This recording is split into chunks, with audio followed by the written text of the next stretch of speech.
Assim, irmãos, gostaria de convidar os irmãos a abrirem o livro de Deuteronômio,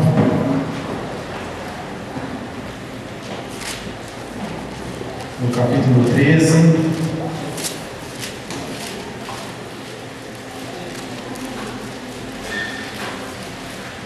Nós vamos ler a partir do verso 1. Deuteronômio, capítulo 13, no versículo 1.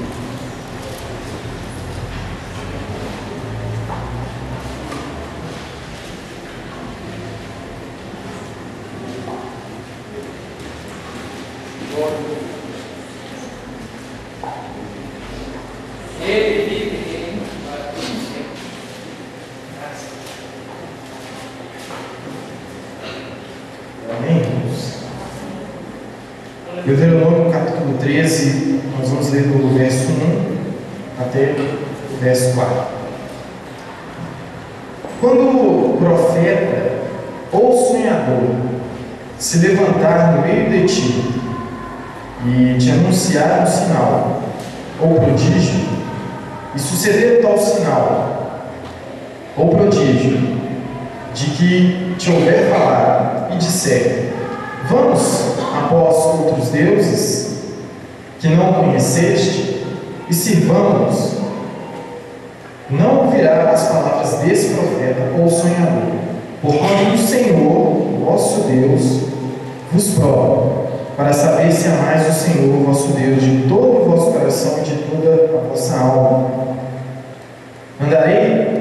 Andareis após o Senhor, vosso Deus, e a Ele temereis. Guardareis os seus mandamentos, ouvireis a sua voz, a Ele servireis e a Ele vos achegareis. Amém? Senhor, nós te agradecemos por essa oportunidade que o Senhor nos proporciona essa noite, de nos reunirmos como igreja para aprender mais a Tua Palavra, para louvarmos o Teu nome. E nós te agradecemos, meu Pai, porque nós temos liberdade para fazer isso. Graças a Deus. Venha nos abençoar essa noite. Oh, aleluia. Com tudo que o Senhor tem para os nossos corações. Bendito seja Deus. E que a Tua Palavra possa realmente nos fazer ter temor do Teu nome, para que possamos colocá-lo em prática. E é no Teu Filho, amado Jesus Cristo, que nós fazemos essa oração. Amém. Irmãos, podem se sentar.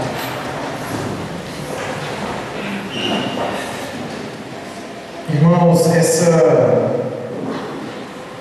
texto de Deuteronômio, por ocasião de um determinado curso, nós tivemos que ler todo o Pentateuco durante um determinado tempo. Tínhamos que ler 10 capítulos por dia.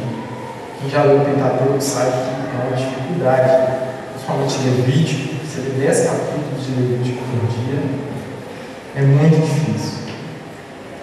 Só que é interessante, irmãos, que o Antigo Testamento, infelizmente, nós temos uma relação um tanto problemática com ele. Porque o Antigo Testamento, ele vai nos dizer, primeiro, ele foi escrito há muitos anos. Esses 5 primeiros livros da Bíblia, para os irmãos terem uma ideia, provavelmente os primeiros escritos de Moisés beiram aos 2000 anos antes de Cristo.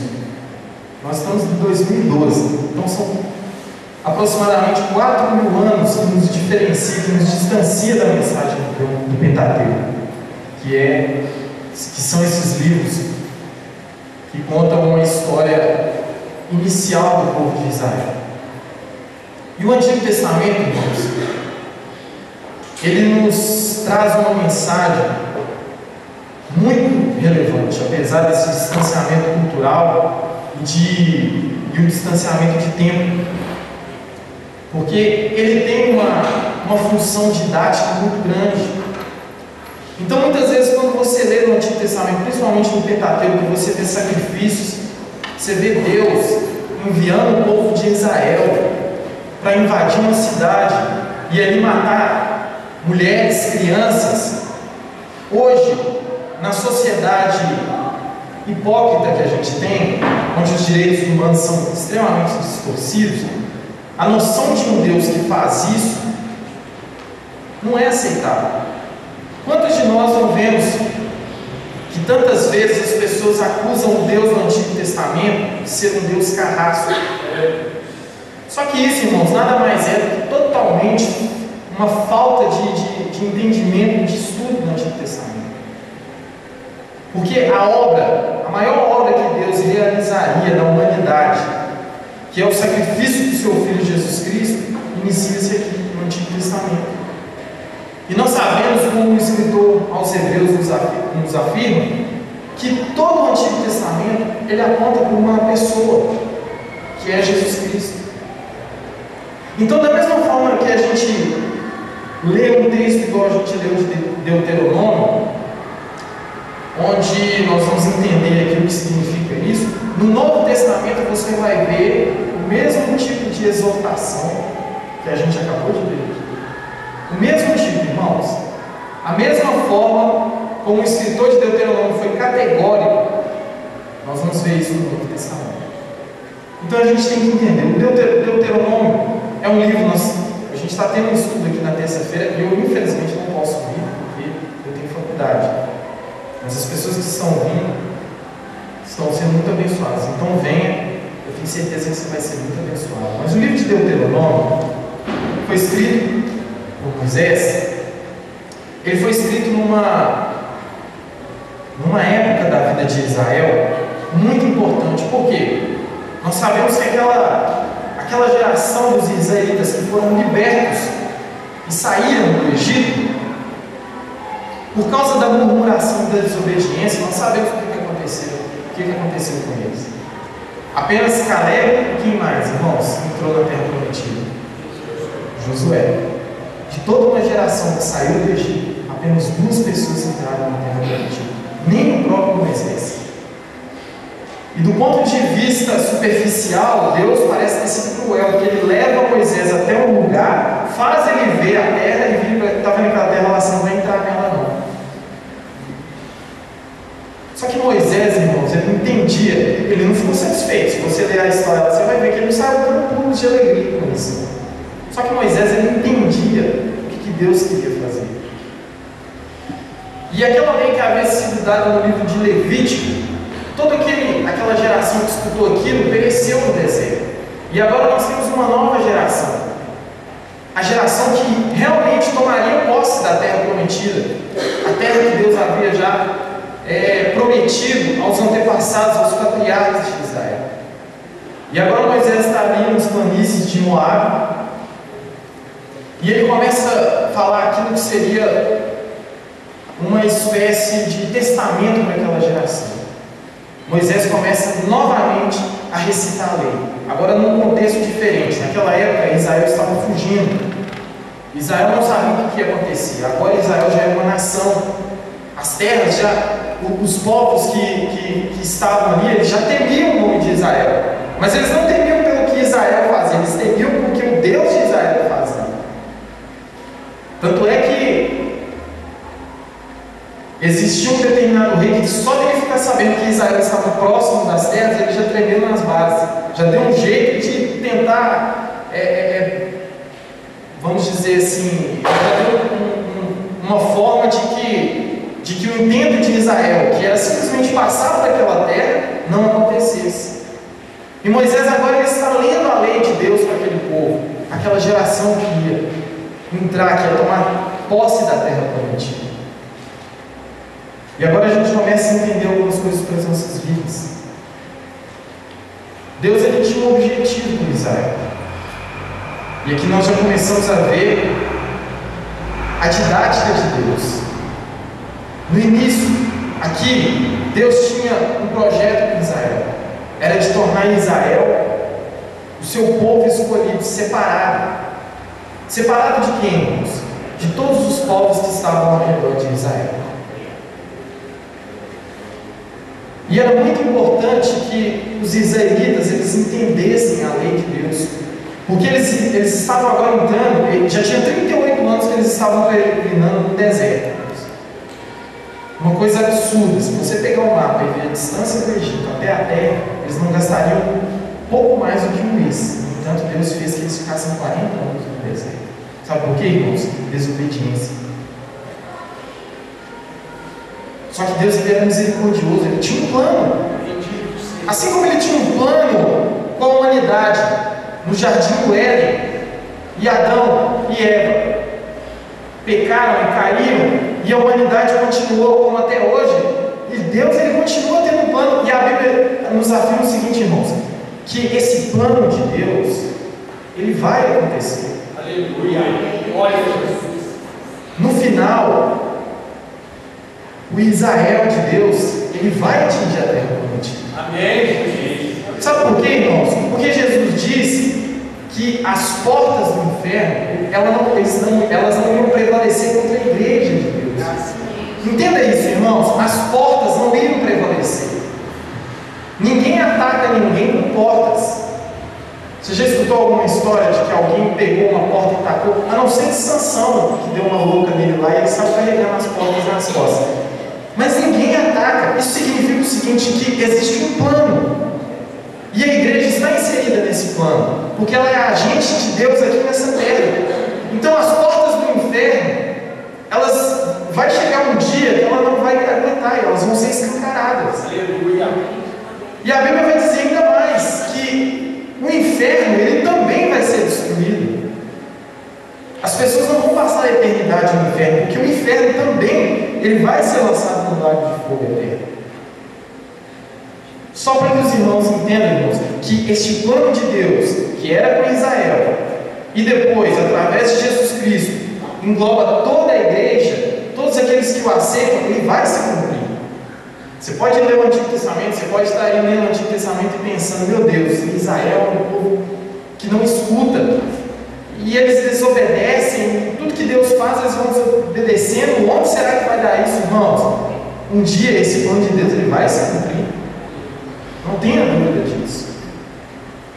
Mas voltemos aqui para o contexto histórico. Então, Israel tinha que 38 anos no deserto. Israel já havia experimentado de tudo que um povo poderia experimentar. Eles já tinham se juntado a outros deuses. Muitas vezes, eles já haviam desobedecido a palavra de Deus. Muitas vezes. Eles já haviam Deus se manifestar de forma visível, que provavelmente ninguém que está aqui vai presenciar os feitos que Deus fazia no deserto com Israel, irmãos. É bem provável que ninguém experimente isso, porque na tradição cristã, dos 2000 anos para cá, são poucas as vezes que você pode ver alguém que tem experimentado tantas formas como Israel experimentou. Israel viu Deus agir de uma forma que não existe precedentes na história da humanidade. Israel viu Deus abrir a terra e engolir pessoas desobedientes assim. No entanto, irmãos, Israel era obstinado, era um povo obstinado. Eles continuavam a desobedecer. E agora eles entrariam na terra prometida. E os povos que estavam ali, que haviam se apoderado daquele lugar onde antes Jacó havia habitado, eles tinham seus deuses. Eles tinham a sua forma de cultuar os seus deuses. E para que os irmãos tenham ideia, a maioria desses povos que estavam ali adoravam os seus vários deuses. Primeiro, um sacrifício de virgens, um sacrifício de recém-nascidos. Isso quando eles não pegavam os prisioneiros de guerra e ofereciam a vida deles para os seus deuses. E se a gente aprofundar um pouco mais, a gente vai entender que o Pentateuco, na verdade, ele é uma resposta para isso. Moisés escreve o Pentateuco em resposta a todas essas questões dos outros povos, que enxergavam, por exemplo, o sol como um Deus, enxergavam a lua como um Deus ou como uma deusa, enxergavam tantos outros elementos da terra. Então vem Moisés, através do Gênesis, do Êxodo, do Levítico, lá, Números e Deuteronômio, e ele vem e responde essas questões. Ele fala assim: olha, o o céu, a lua, as estrelas, o sol, a humanidade, tudo que vocês adoram como deuses, não passa de simples criação do único Deus. Se os irmãos se aprofundarem, os irmãos vão entender que o Pentateuco é uma resposta a essa cultura da época. E as pessoas, os israelitas ou os estrangeiros que estavam no meio de Israel, que passavam a trazer um tipo de ensinamento estranho, era muito grande. Sabe por quê? Porque Deus havia obrigado que Israel aceitasse os estrangeiros como se fossem israelitas. Isso começou a ficar muito frequente. E o povo de Israel, assim como muitas das nossas atitudes, eles eram da seguinte forma: quando Deus não respondia no tempo que eles queriam, sabe o que eles faziam? Eles iam lá e procuravam os videntes, procuravam os profetas dos outros deuses. Os israelitas ansiosos para adorar um Deus, para ter resposta, Moisés lá, coitado, recebendo tudo que deveria receber da lei, eles vão lá, fazem um bezerro de ouro, vamos adorar esse aqui mesmo. Só que existe uma mensagem, irmãos, muito mais profunda nisso. A atitude de Israel, que tantas vezes a gente lê, a gente fala assim: nossa, esse povo é obstinado demais, desobediente, merecia isso mesmo, é a mesma que a gente tem, irmãos. Aquilo que Paulo vai usar na carta aos Romanos. Muitas vezes, irmãos, quando eu falo isso, não é só das pessoas que não são salvas. Nós, muitas vezes, colocamos as coisas criadas no lugar do Criador. Passamos a ter uma adoração por líderes religiosos que tanto tempo os cristãos acusaram, os católicos, de idolatrarem as imagens. Hoje os cristãos estão adotando o mesmo tipo de postura, irmãos. Os líderes religiosos, aqueles que desenvolvem alguma coisa, não podem ser criticados, não podem ser julgados, irmãos. Entenda muito bem o que eu estou dizendo. À luz das Escrituras, que o apóstolo Paulo, no Novo Testamento, vai dizer que é obrigação do cristão fazer isso, que a gente tem que examinar tudo e reter o que é bom. Nós estamos muitas vezes fazendo igual o povo de Israel. Saul fez isso. Aquele que foi escolhido pelo próprio Deus. Chegou uma época da vida de Saul, irmãos, que a sua espiritualidade, seu relacionamento com Deus havia se distanciado tanto que Saul passou a consultar cartomante. Então Moisés, ele quis estar lendo para essa nova geração, ele deveria contextualizar a lei de Moisés, que ele mesmo, Moisés, havia dado. Ele deveria agora passar a lei de uma forma que essa nova geração entendesse. E ele fala o seguinte: olha, inclusive Josué depois vai ter que reiterar isso de novo, pela terceira vez, reafirmar a aliança. Ele vai dizer o seguinte: olha, quando vocês entrarem na terra que Deus prometeu aos seus antepassados, vocês vão lidar com povos que, além de força física, adoram deuses. E o pior de tudo, irmãos, existiam os cananeus que a forma de cultuar deles e os templos deles eram muito parecidos, a forma de liturgia deles era muito parecida com a de Israel. E isso que Moisés faz é avisar o povo de Israel que haveria de entrar ali exatamente nesse sentido. Sabe o que acontece, irmãos? O povo de Israel entra na terra prometida, e principalmente esses templos aqui dos cananeus vão ser destruídos, sabe quando? Só na reforma religiosa do rei Josias. Quando o rei Josias acha o Deuteronômio, quando ele acha a lei novamente, é que ele vai destruir esses templos. Mais de 1000 anos depois. Porque Israel, assim como as nossas atitudes, eles não pesavam todos os sinais e prodígios à luz das Escrituras, que no caso era a lei que eles tinham. Isso, irmãos, é um chamado de Moisés para que Israel atentasse quem era realmente o Deus dele. E ele vai dizer o seguinte: olha, se aparecer um profeta fazendo prodígios e chamar vocês a adorarem a um Deus que vocês não conhecem. O conhecer aqui, irmãos, nessa linguagem, É muito mais do que simplesmente você ver um Deus. Conhecer que ele tem um sentido de relacionamento, de coisas que um já fez pelo outro.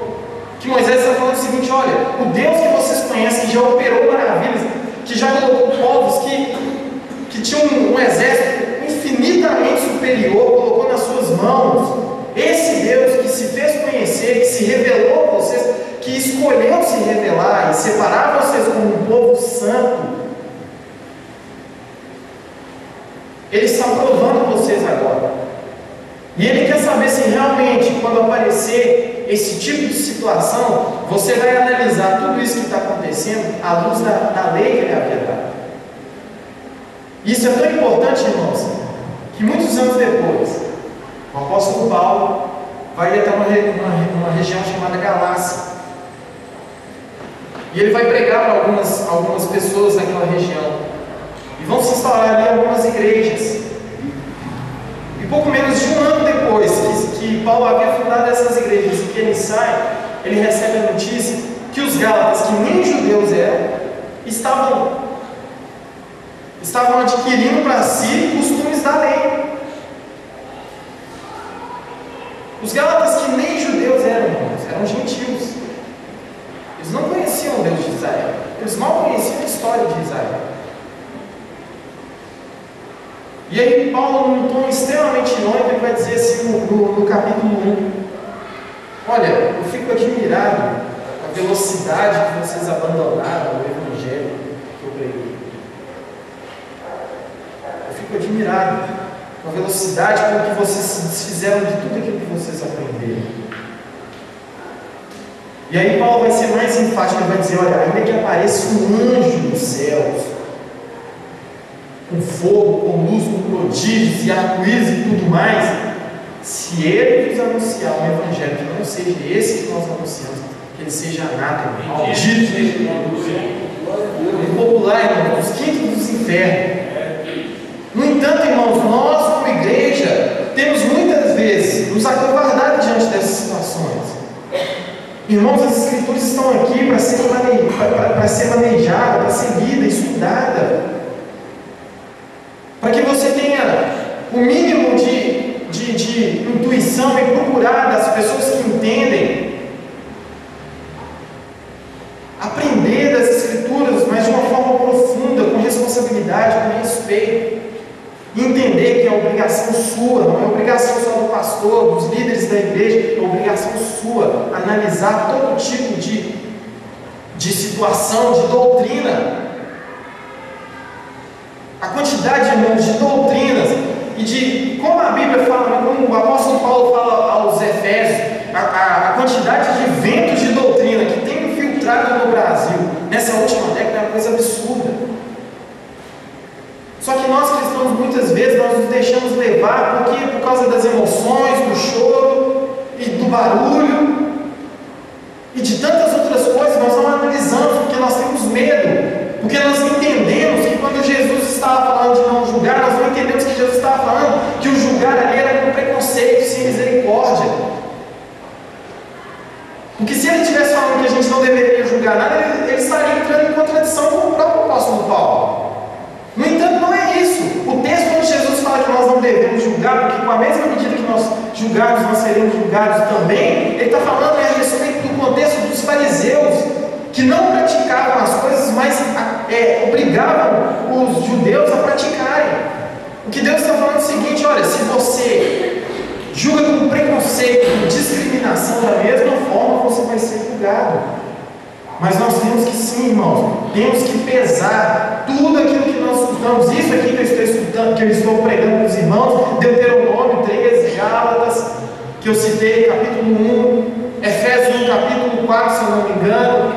Chega na sua casa, você olha isso mesmo, estuda aquilo que é colocado aqui na frente, irmãos. Não é desrespeito com os líderes, com os pastores, não. É o contrário, quando eles pregam aqui, eles querem que os irmãos façam exatamente isso. Que nós cheguemos em casa, que nós estudemos, que nós colocamos aquilo debaixo de oração, que nós, muito mais do que isso, nós colocamos em prática. Porque a Bíblia fala, o apóstolo João fala no seu Evangelho, que o Verbo se fez carne e habitou entre nós. Jesus, que é o Evangelho, que é as boas novas, ele anunciou, tudo que ele anunciou através da vivência dele, da vida dele. Se ele dizia que nós deveríamos incluir os excluídos, os marginalizados da sociedade, é porque ele fez isso, foi acusado disso pelos fariseus e religiosos da época. Então, irmãos, nós precisamos pesar tudo aquilo que nós estudamos. Um dos nomes da Bíblia é Canon, sabe por quê? Canon vem de a tipologia da palavra Canon vem de régua. Quer dizer que a Bíblia, tudo que você escuta, seja no âmbito religioso ou não, você vai pegar a Bíblia e vai colocar aqui como régua. Aquilo vai medir o que você está escutando. É responsabilidade nossa, irmãos, porque isso vai ser cobrado de nós. Então Moisés está falando isso para o povo de Israel: olha, se aparecer pessoas, profetas, fazendo prodígios, saiba que primeiro Deus está provando vocês para ver se vocês realmente são fiéis à palavra dele. E ele termina o versículo aqui no versículo 4 dizendo o seguinte: olha, que vocês israelitas devem seguir, andar nos propósitos que Deus colocou para vocês, porque Ele se revelou, Ele se fez conhecer, Ele se achegou a vocês, e agora Ele quer a mesma coisa. Ele quer que o povo de Israel, ele queria que o povo de Israel entendesse que Ele era o Criador, e que tudo aquilo que Ele havia colocado como objetivo para Israel deveria alcançar debaixo das bênçãos de Deus. E agora nós conseguimos entender essa ligação de Deuteronômio há tantos anos atrás com a exortação de Paulo para aquelas igrejas. Paulo ele vai falar muito enfaticamente para todas as igrejas que ele fundou e os outros apóstolos que escreveram. Ele diz exatamente dessa forma: que as Escrituras estão aí para que a gente possa entender, né? Eu citei isso ontem, quando a gente foi. Ontem nós fomos visitar uma igreja presbiteriana lá no bairro Alvorada. E eu vi um pastor que ele estava pregando, ele estava indignado, irmãos, porque uma pessoa da igreja dele havia pregado e dito o seguinte: olha, o que importa, irmãos, é que Jesus Cristo ele se sacrificou. Não interessa se ele foi crucificado, se ele morresse enforcado. E ele ficou indignado porque ele via que era uma falta de entendimento da palavra, porque em Deuteronômio fala que aquele que morresse crucificado era maldito. E os religiosos na época de Jesus, eles precisavam que Jesus ele perdesse toda a sua credibilidade. No entanto, todas as vezes que eles tinham tentado tirar alguma coisa de Jesus, fazer com que Jesus se tropeçasse nas palavras, eles não haviam sido bem sucedidos. Então eles falam o seguinte: olha, na lei, todo aquele que morre crucificado é maldito.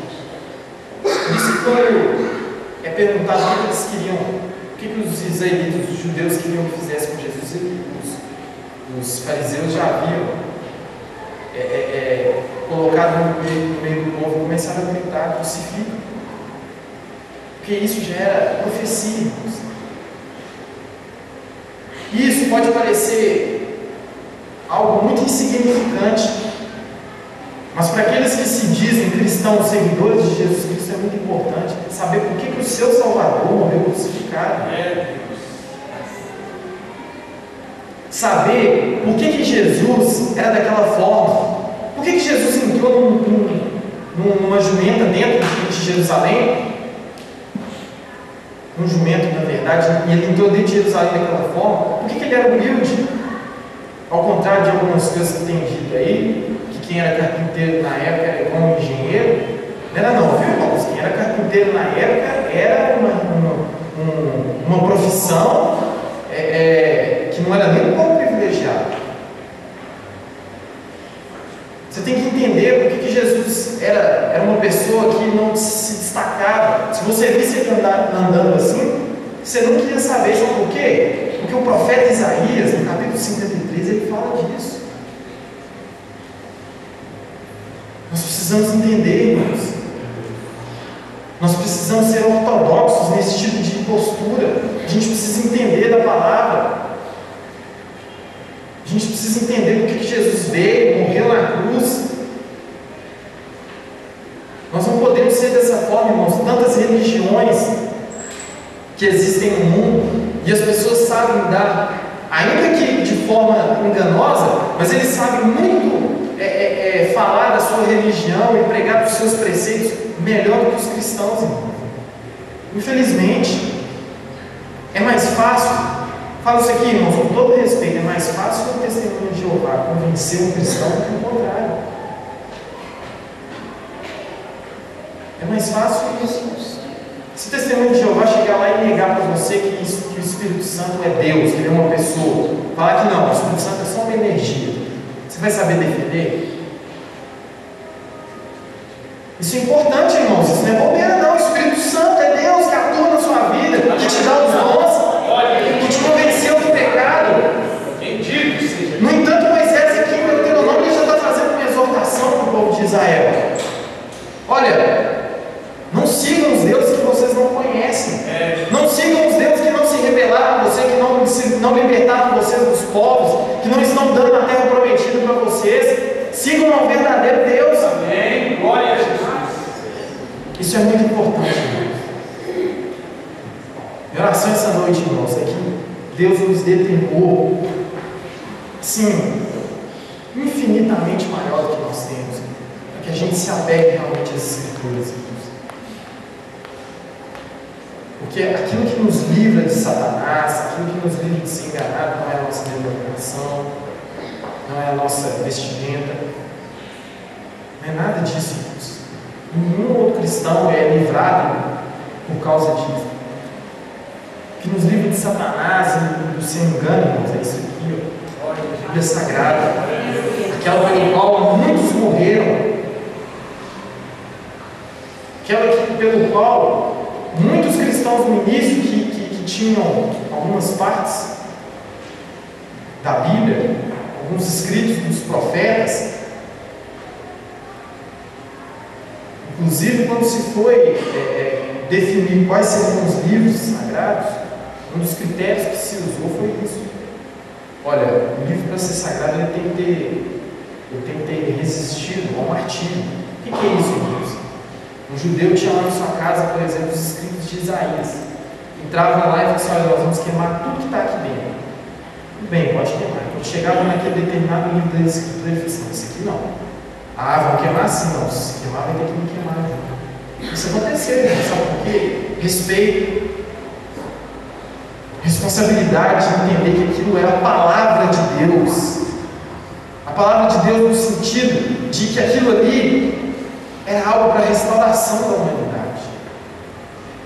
No entanto, muitas vezes nós apresentamos um desrespeito às Escrituras nesse sentido, não aprendendo, não estudando.